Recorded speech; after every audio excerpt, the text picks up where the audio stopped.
Hello दोस्तों, कैसे हो। जिंदगी में हर संकट का दरिया पार भी होगा। थोड़ा सा धैर्य रखिए, थोड़ी सी हिम्मत रखिए, देखना एक दिन चमत्कार भी होगा। आज हम इस वीडियो में बहुत इंपॉर्टेंट डिस्कशन करने वाले हैं नीट 2024 के बारे में। नीट 2024 की जो एस्पिरेंट्स है, जो कैंडिडेट है, वो मेरी बात ध्यान से सुनेंगे। उनको लेके बहुत सारे क्वेश्चंस दिमाग में चल रहे हैं, तो एक एक करके अपन सोल्व करते हैं और कहीं ना कहीं अपनी जो स्टडी चल रही है उसे एक प्रॉपर सीक्वेंस में लेके जाते हैं और सही तरीके से लेके जाते हैं, क्योंकि टाइम अभी बहुत कम बचा है। जो भी टाइम बचा है उसे प्रॉपर सही तरीके से यूटिलाइजेशन में कैसे लेके आए, एक एक करके बात करते हैं। सबसे बड़ा क्वेश्चन है सिलेबस। सिलेबस में सबसे बड़ा क्वेश्चन यही है, हर एक बच्चा यही क्वेश्चन कर रहा है कि नई एनसीईआरटी पढ़े, पुरानी एनसीईआरटी पढ़े, नई एनसीईआरटी पढ़े, पुरानी एनसीईआरटी पढ़े। मैं एक बात आपसे पूछना चाहता हूं, नई एनसीईआरटी पढ़ो कि पुरानी एनसीईआरटी पढ़ो, उससे क्या होगा। उससे यह है कि पुरानी एनसीईआरटी में चैप्टर ज्यादा है, नई एनसीईआरटी में चैप्टर डिलीट कर दिए गए, चैप्टर नहीं है। तो आप एक काम करिएगा, आप नई एनसीईआरटी पढ़ लीजिएगा। सारे के सारे बच्चे नई एनसीईआरटी पढ़ो और नई एनसीईआरटी को 2-3 महीने में खत्म करो। जितने भी चैप्टर आपके पास में प्रेजेंट है, चाहे आपके पास में नई एनसीईआरटी पुरानी एनसीईआरटी है, पहले नई एनसीईआरटी में जो भी चैप्टर दिए हुए हैं वो आप खत्म कर लो और इतने अच्छे से खत्म करो, इतने अच्छे से खत्म करो कि जब नई एनसीईआरटी के बाद में जो एनटीए है वो अपना सिलेबस रिलीज करे और वो ये भी बोल दे कि नहीं नहीं हम तो पुरानी एनसीईआरटी से पूछेंगे, तो आपके पास में 2-3 महीने का टाइम रहेगा। तो वो ज्यादा चैप्टर भी नहीं, क्योंकि 96 चैप्टर के समथिंग पुरानी एनसीईआरटी में चैप्टर है। अगर सारे सिलेबस को अपन मिलाएं और जो पुरानी ये नई एनसीईआरटी उसमें 97, मतलब बहुत ज्यादा फर्क नहीं है, 10-15-16 चैप्टर का ही फर्क है। वो चैप्टर आप 3 महीने में आराम से कवर कर जाएंगे। बहुत खतरनाक वाले चैप्टर डिलीट नहीं किए गए, छोटे छोटे चैप्टर डिलीट किए गए, तो वो चैप्टर हो जाएंगे कवर। लेकिन उससे पहले आपको ये चैप्टर तो आनी चाहिए। ऐसा थोड़ी है कि आपको वो नवंबर में दिसंबर में वो सिलेबस बताएंगे और फिर आप तैयारी चालू करेंगे, नहीं होगा सिलेक्शन। फिर से आप यही करते रह जाओगे कि नया सिलेबस क्या है, नया एलिजिबिलिटी क्राइटेरिया क्या है। तो आप नई एनसीईआरटी से पढ़ो, सारे चैप्टर को एक सीक्वेंस में क्लियर करते जाओ और एक एक करके फिर से आगे चलते जाओ। इलिजिबिलिटी क्राइटेरिया वही है जो नीट 2023 में था।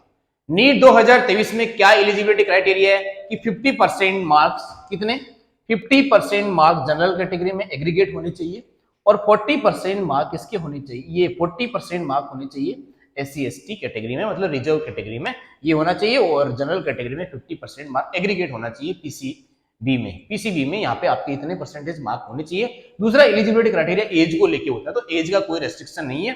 तो एज आपकी होनी चाहिए 2007 से पहले आपका जन्म होना चाहिए, 2007 या फिर 2007 से पहले आपका जन्म होना चाहिए, ताकि आप 17 साल के दिखें। 17 साल के अगर आप हो गए हैं तो आप नीट के लिए एलिजिबल है। तो ये कोई बड़ा मैटर नहीं है, ये तो छोटा सा क्वेश्चन है। अप्रोच क्या होनी चाहिए, अप्रोच आपकी होनी चाहिए एकदम एनसीईआरटी बेस्ड अप्रोच होनी चाहिए, क्योंकि प्रीवियस ईयर में अगर अपन एनालिसिस करते हैं पेपर्स का तो सारे के सारे क्वेश्चन एनसीईआरटी से ही आ रहे हैं। एनसीईआरटी क्या प्योर एनसीईआरटी पढ़े नहीं यार, एनसीईआरटी बिटवीन लाइंस भी पढ़ी जानी चाहिए। एनसीईआरटी बिटवीन लाइन आपको ऐसे समझ में नहीं आएगी, किसी भी एक टीचर को फॉलो करिएगा, एक टीचर को फॉलो करना है, 1000 टीचर को फॉलो नहीं करना है। टाइम पास नहीं करना है कि इस टीचर का वीडियो देख लेता हूं, थोड़ा बहुत वीडियो इस टीचर का देख लेता हूं, इस टीचर को मैंने ऑफलाइन में पढ़ लिया था, इस टीचर को मैं ऑनलाइन में पढ़ लेता हूं और मैं बहुत बड़ा नॉलेज इस दिमाग में लेके चलता हूं और मैं नेट क्रैक कर जाऊंगा। नहीं होगा नेट क्रैक। चाहे आप कितने टॉप के टीचर से पढ़ लो, कितने ही खतरनाक धुरंधर टीचर से पढ़ लो या फिर कितने ही नॉर्मल टीचर से पढ़ लो, आपका सिलेक्शन होगा आपके पढ़ने से। आप सेल्फ स्टडी में जब तक टाइम इन्वेस्ट नहीं करोगे तब तक आपका सिलेक्शन नहीं होगा। आप टॉप के टीचर से पढ़ लो, चाहे ठीक ठाक टीचर से पढ़ लो, पढ़ना आपको पड़ेगा। तो आपकी अप्रोच होनी चाहिए एनसीईआरटी बेस्ड। एनसीईआरटी के आसपास जो लाइंस है तो टीचर आपको बोल के बताता है कि ये एक्स्ट्रा पॉइंट्स है, उसे आप वही एनसीईआरटी में नोट कर लो। और अगर एनसीईआरटी में नोट नहीं करना तो एक छोटी सी नोटबुक बना लो जिसमें आप छोटे छोटे पॉइंट्स जो टर्मिनोलॉजीज है वो लिखते जाइएगा, बढ़िया बढ़िया एग्जाम्पल वहां पे सेट करते जाइएगा और एक प्रॉपर एक सीक्वेंस में करते जाइएगा। बहुत ज्यादा से बड़ा सिलेबस बनाने की जरूरत नहीं है, इस सिलेबस को कंसाइज करना है। एनसीईआरटी को भी लास्ट तक आपको एकदम कंसाइज वे में लेके आ जाना है। मतलब आपके पास में लास्ट में एक ही नोटबुक होनी चाहिए जिसमें पूरा नीट का सिलेबस आपके पास में होना चाहिए। अपने खुद के नोट्स बनाइएगा, खुद के शॉर्ट में चीजें लिख लीजिएगा और एनसीईआरटी में भी आप बहुत सारी चीजें मेंशन कर सकते हैं, जो एनसीईआरटी में खाली जगह दी होती है वहां पे आप मेंशन करके चल सकते हैं। उसके बाद में बुक कौन सी प्रिफर करें, बुक मैंने बता दी, एनसीईआरटी बुक सबसे बढ़िया बुक है, सबसे बेस्ट बुक है। चाहे आप कुछ भी करो, एनसीईआरटी ही, गीता कुरान सब यही है। और 1 साल जब तक आप नीट क्रैक नहीं कर देते हैं, जब तक आपकी बुक यही होनी चाहिए, एनसीईआरटी के अलावा कोई बुक प्रेफरेंस में नहीं आनी चाहिए। हाँ, आप क्वेश्चन बैंक आप ले सकते हैं, प्रीवियस ईयर का क्वेश्चन, प्रीवियस ईयर के क्वेश्चन भी कोई बोलता है 40 साल के कर लो, कोई बोलता है 30 साल के कर लो, कोई बोलता है 15 साल के कर लो। मैं बोलता हूं आपके 6 साल के क्वेश्चन, 6-7 साल के क्वेश्चन, 2013 के आसपास से बाद में जितने भी क्वेश्चन है, मतलब 10 साल के क्वेश्चन, 8 साल के क्वेश्चन, 7 साल के क्वेश्चन आप लगा लोगे। और 7 साल के क्वेश्चन में तो बोलता हूं 6-7 साल के क्वेश्चन की आप 10 कॉपी निकलवा लो और 10 कॉपी लास्ट तक सोल्व कर देना, मैं गारंटी लेता हूं आपका सिलेक्शन पक्का हो जाएगा। आपको एक भी अनर्गल क्वेश्चन बाहर से नहीं लगाना है, एनसीईआरटी से क्वेश्चन लगाना है, एनसीईआरटी एग्जाम के क्वेश्चन लगाना है, प्रीवियस ईयर के सारे क्वेश्चन चाट जाने हैं, सारे क्वेश्चन को चाट जाओ। बायोलॉजी में तो मैं तो कहता हूं आपकी जबान पे होने चाहिए सारे क्वेश्चन, और बायोलॉजी में आपके क्वेश्चन जबान पे है, केमिस्ट्री में आपके जो थियोरेटिकल पार्ट होता है उसके क्वेश्चन अगर आपके जबान पे है तो आपको फिर करना क्या है, आपको फिजिक्स में क्वेश्चन सोल्व करते जाना है, और जो फिजिकल केमिस्ट्री होती है उसमें थोड़े से क्वेश्चन को आपको प्रैक्टिस करना है, और आपका नीट में सिलेक्शन आराम से होगा। लेकिन आपको ये काम कंटिन्यूअसली करना पड़ेगा, कंसिस्टेंसी के साथ में करना पड़ेगा। ऐसा नहीं मैं 3 दिन पढ़ लिया और 3 दिन मैंने बहुत ज्यादा पढ़ाई के लिए मैं 3 दिन का 1 दिन का रेस्ट ले लेता हूँ, ऐसे केस में आपका सिलेक्शन से कहीं ना कहीं दूरी बनती जा रही है। तो आपको सिलेक्शन से दूर नहीं जाना, सिलेक्शन के पास में जाना है। सिलेक्शन में पास में जाने का एक ही वे है, वो है कंसिस्टेंसी के साथ में मोटिवेटेड रह के आप नीट की तैयारी सीरियस होके करिएगा, एनसीईआरटी से ही करिएगा। पुरानी एनसीईआरटी हो, नई एनसीईआरटी हो, नए एनसीईआरटी के चैप्टर पहले पढ़ लो, पुराने एनसीईआरटी चैप्टर बाद में पढ़ सकते हैं अपन। अब बोलते हैं कि हम सर पॉजिटिव एटीट्यूड कैसे रखें, या फिर सबसे बड़ा क्वेश्चन ये है कि how to avoid distraction. Sir हमें तो डिस्ट्रक्शन होता है। अच्छा, डिस्ट्रक्शन इस एज में सबको होता है, जो टीचर आपको पढ़ा रहा होता है उसको भी डिस्ट्रक्शन हुआ था, ये सच यही है, और ये आपके कंट्रोल में नहीं है। जो भी डिस्ट्रक्शन आपको हो रहा है ये आपके कंट्रोल में नहीं है, और आपको डिस्ट्रक्शन नहीं हो रहा तो बड़ी प्रॉब्लम है। अगर आपको डिस्ट्रक्शन नहीं हो रहा है तो कहीं ना कहीं आपको मेडिकल वो प्रॉब्लम है, आपको डॉक्टर को दिखाना चाहिए कि मेरे को डिस्ट्रक्शन नहीं हो रहा। डिस्ट्रक्शन होना बहुत जरूरी है। क्या डिस्ट्रक्शन के साथ में नीट की तैयारी करें? डिस्ट्रक्शन के साथ में नीट की तैयारी नहीं होती है, तो फिर इस डिस्ट्रक्शन को अपन अवॉइड कैसे करें? डिस्ट्रक्शन को अवॉइड करने का एक तरीका बताता हूं मैं, सिंपल साइंटिफिक तरीका ये है कि आपका जो दिमाग है वो किस तरीके से काम करता है। आपका दिमाग काम करता है रिप्लेसमेंट पे। आपके दिमाग में बहुत सारी चीजें भरी पड़ी है, आज आपके दिमाग में बहुत सारी इंफॉर्मेशन आपने भर रखी है। अच्छा, वो गलत भी हो सकती है, सही भी हो सकती है, तो उस इंफॉर्मेशन को रिप्लेस करना है। गंदी चीजों को आपको सही चीजों से रिप्लेस करना है। आप अच्छी चीजें पढ़ते जाओ, आपके दिमाग में डिस्ट्रक्शन आएगा यार। ये हार्मोनल चेंजेज है, ये हार्मोनल चेंजेज होता है तो आपका बॉडी पे कंट्रोल नहीं रहता है। इस एज में जो भी आपका ब्रेन है वो हार्मोनल कंट्रोल में आ जाता है, हार्मोन यहाँ पे ज्यादा डोमिनेट कर जाते हैं न्यूरॉन से, तो ब्रेन सेल पे हार्मोन डोमिनेट कर जाते हैं। इस केस में आपको डिस्ट्रक्शन मिलेगा। तो डिस्ट्रक्शन को अवॉइड कैसे करना है? अच्छी चीजें इनगल्फ करनी है, आपको अच्छी चीजें जल्दी जल्दी सीखनी है और ज्यादा सीखनी है, और बहुत देर तक अच्छी चीजों के कॉन्टेक्ट में रहना है। अच्छी चीजें क्या है? नीट की तैयारी, आपको एनसीईआरटी फिजिक्स केमिस्ट्री बायोलॉजी के ज्यादा कॉन्टेक्ट में रहना है। ज्यादा कॉन्टेक्ट में रहोगे तो अच्छी चीजें आपके दिमाग में चली जाएगी, बहुत सारी चीजें भरी जाएगी, तो पुरानी चीजें जो गंदी चीजें वो निकलती चली जाएगी। आपको डिस्ट्रक्शन से धीरे धीरे छुटकारा मिल जाएगा, और कोई नया तरीका नहीं बनाना है। कोई बोलता है मेडिटेशन करो, इससे हो जाएगा। मेडिटेशन में बताता हूं क्या होता है। एनसीईआरटी का एक पेज ध्यान से पढ़ना भी मेडिटेशन ही है, एक पैराग्राफ को बहुत ध्यान से पढ़ना मेडिटेशन ही है। इससे अच्छा मेडिटेशन कुछ ही नहीं है। एनसीईआरटी के एक पेज को ध्यान से पढ़ो, दूसरे पेज को फिर से ध्यान से पढ़ो, इतना अच्छा मेडिटेशन हो जाएगा कि आप चैप्टर पढ़ते पढ़ते चैप्टर भी याद हो गया और मेडिटेशन भी होगा, दिमाग आपका और ज्यादा इंप्रूव हो जाएगा। तो ये डिस्ट्रक्शन अवॉइड करने का यही तरीका है कि अच्छी चीजें दिमाग में लेके आओ, पुरानी चीजें गंदी चीजें निकल जाएगी। यही होता है रिप्लेसमेंट। आप कई चीजों को याद करते हो, भूल जाते हो, वो क्या है? वो पुरानी चीजें जो आप भूल गए हो, आपको भूलना भी जरूरी है। आप चीजें अगर नहीं भूलते तो कहीं ना कहीं दिमाग खराब आपका। आप चीजें नहीं भूलते हैं तो गलत बात है, आपको भूलना चाहिए। अगर आपका दिमाग भूलता है तो आपका दिमाग एकदम सही एफिशिएंसी से अच्छे से काम कर रहा है। तो आप अगर सही से काम कर रहे हैं, सही से पढ़ रहे हैं, आप चीजों को भूल भी रहे हैं, फिर रिवाइज करते हैं तो आपको जल्दी से याद भी आ जाता है, तो आप एक हेल्दी पर्सन है।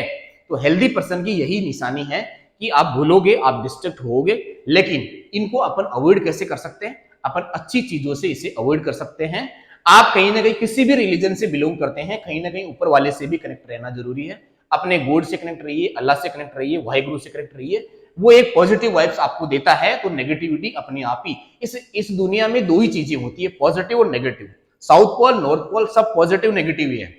इसका मतलब अगर इस दुनिया में पॉजिटिविटी है तो नेगेटिविटी भी है। तो पॉजिटिविटी को नेगेटिविटी किस तरीके से इफेक्ट में, क्योंकि पॉजिटिविटी नेगेटिविटी साथ में रहती है। अच्छा, आपके दिमाग में अगर ज्यादा नेगेटिविटी आ गई तो पॉजिटिविटी से वो न्यूट्रल हो सकता है। तो आपके दिमाग में अच्छी चीजें आएगी तो वो नेगेटिविटी अपने आप न्यूट्रल हो जाएगी और आपके दिमाग से वो चीजें निकल जाएगी, जिससे आप क्या रहोगे, डिस्ट्रक्शन लेस हो जाओगे। डिस्ट्रक्शन लेस हो गए, इसके साथ में आपकी पढ़ाई भी होती चली जाएगी, आपकी नीट की तैयारी भी अच्छी हो जाएगी और आप सेलेक्ट भी हो जाओगे और आप 6-7 महीने बाद में किसी अच्छे से मेडिकल कॉलेज में एमबीबीएस कर रहे होंगे, जो आपका ड्रीम कॉलेज होगा। उसमें अच्छे से आप तैयारी करो। उसके बाद में बोलेंगे पॉजिटिव कैसे रहें। पॉजिटिव बस यही है, पॉजिटिव रहने का एक ही तरीका है कि आपने आज तक जितनी गलतियां करी है उस गलती को लिख दो यार, उस गलती को एक पेज पे लिख दो और लिख के उसे सोचो कि ये गलती क्यों है, क्या ये सेम गलती मैं दोबारा से कर रहा हूं तो यार सिलेक्शन भूल जाओ। आपके जैसे बहुत सारे लोग हैं, आपके जैसे 20 लाख लोग बैठेंगे नीट में, तो 20 लाख लोग अगर आपके जैसे हैं और आप भी तैयारी कर रहे हैं, वो भी तैयारी कर रहे हैं, वो आपसे 2 घंटे ज्यादा पढ़ रहे हैं, आपसे 2 घंटे कम पढ़ रहे हैं, तो आपका सिलेक्शन कैसे हो सकता है? इस दूसरे पर्सन से पहले आपका सिलेक्शन कैसे हो सकता है? आप खुद ही एक मतलब इसमें रियल लाइफ में आने की कोशिश करिएगा। हवा में बातें करने की बिल्कुल भी जरूरत नहीं है कि अगर आप ऐसा सोचते हैं कि मैं YouTube से 10 वीडियो देख के बैठा हूं एक चैप्टर की और मुझे ये चैप्टर पूरा आता है, तो ये कहीं ना कहीं आप बहुत गलत काम कर रहे हैं। आप एक टीचर को पकड़िएगा, उसके सारे के सारे लेक्चर देखिएगा, उसके सारे के सारे नोट्स बनाइएगा, एनसीईआरटी साथ में रखिएगा, एनसीईआरटी को बार बार रिवाइज करते जाइएगा। प्रीवियस ईयर के क्वेश्चन एक नहीं छोड़ना है, 6, 7, 8 साल के जितने भी क्वेश्चन आपके पास में हैं इतने ही लगाने। प्रीवियस ईयर के क्वेश्चन बहुत ज्यादा नहीं लगाने, ज्यादा क्वेश्चन में नहीं फंसना है। कॉन्सेप्ट अच्छे से करो। असेसर रीजन के क्वेश्चन प्रैक्टिस से आएंगे। असेसर रीजन के क्वेश्चन आपको कॉन्सेप्चुअल क्लियरिटी होगी तभी आपके सही होंगे। इसलिए आपको कहीं ना कहीं कुल मिला के सारा जो भी प्रॉब्लम है वो है पढ़ने का। आप पढ़ नहीं रहे हैं तो आपको डिस्ट्रक्शन जैसी बातें भी आएगी, आपको ये नेगेटिव पॉजिटिविटी भी आएगी, आपको कंसिस्टेंसी का केस भी आएगा, आपको कहीं ना कहीं ये सारे दिमाग में क्वेश्चन घूमेंगे। इसका मतलब क्या है? ये सारे क्वेश्चन आपके दिमाग में घूम रहे हैं, इसका मतलब क्या हो रहा है? इसका मतलब आप पढ़ाई कम कर रहे हो, आप एनालिसिस ज्यादा कर रहे हैं। इस एज में एनालिसिस नहीं करना है, आपको एक मशीन की तरह काम करना है। एक मशीन को एक टारगेट दिया गया है, आप अपने आप को एक टारगेट दे दो कि मुझे नीट 2024 को तोड़ फोड़ देना है और तोड़ फोड़ देने के लिए आपको कंसिस्टेंसी से एनसीईआरटी को बार बार रिवाइज करना पड़ेगा और कोई तरीका नहीं है। एक 6, 7 महीने 8 महीने जो भी बचे हैं उसी में सिलेक्शन हो जाएगा। नहीं सिलेक्शन होगा इसका मतलब यह है कि आपने प्रॉपर ये चीजें फॉलो नहीं करी है, आपने एनसीईआरटी रिवाइज नहीं करी है, आपने प्रीवियस ईयर के क्वेश्चन नहीं लगाए हैं। नीट में सिलेक्शन कराने के लिए 2 साल, 4 साल, 5 साल की रिक्वायरमेंट नहीं है। इसमें सिलेक्शन कराने के लिए आपको 1 साल चाहिए। जो भी टाइम बचा उसे सीरियसली आप यूज करो। अब आप इस साल सीरियस नहीं हो तो अगले साल सीरियस हो जाना, उस साल सीरियस नहीं होगा तो उससे अगले साल सीरियस हो जाना। आपको 1 साल सीरियस होकर निकालना पड़ेगा। अगर आप एमबीबीएस करना चाहते हैं तो आपको 1 साल सीरियसली निकालना पड़ेगा। नहीं निकाले वो साल कोई सा भी सिलेक्ट कर लो, ये साल कर लो, 3 साल बाद में साल सिलेक्ट कर लेना। रियलिटी तो यही है कि 1 साल सीरियस होकर निकालना पड़ेगा, तभी आगे अच्छे नंबर आएंगे। नहीं तो वही कमेंट सेक्शन में कि सर मेरे तो 300 नंबर आ रहे हैं, मेरे को कॉलेज मिलेगा क्या? कहां से मिलेगा कॉलेज? कैसी बात करते हो? आपको सेटिस्फेक्शन जरूर दिया जा सकता है पर रियलिटी ये नहीं है। रियलिटी ये है कि आपको कॉलेज नहीं मिलेगा 300 नंबर पे, आपको 650 नंबर पे अच्छा मेडिकल कॉलेज मिलेगा। इसके अलावा कोई ऑप्शन नहीं है। आप कितनी अच्छी काउंसलिंग कर लो, आपको 300 नंबर पे कौन नहीं मिलेगा कॉलेज यार। तो आपको अगर सिलेक्शन करवाना है तो अच्छे से तैयारी करो, अच्छे से पढ़ो, हमेशा पॉजिटिव रहो, अपने गॉड से, अल्लाह से, वाहिगुरु से कनेक्टेड रहो और पॉजिटिव रहो। Okay, thank you, all the best.